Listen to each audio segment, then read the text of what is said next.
Now we can remove a turn signal.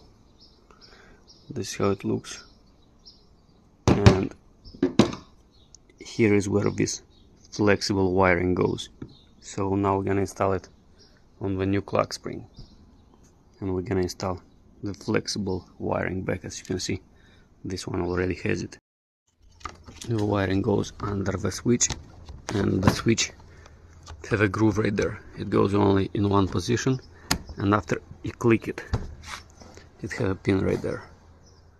And now we're gonna install the wiring back. Just be careful, don't press too much on it, you can break it very easy. Once the wiring went all the way in,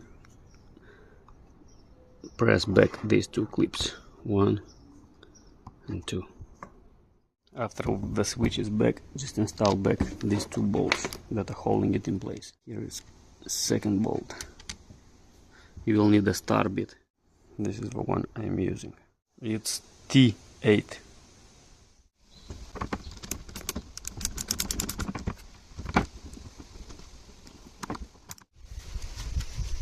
Now we're going to install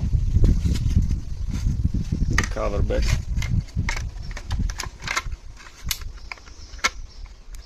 As you can see, it goes like this, and install 3 bolts.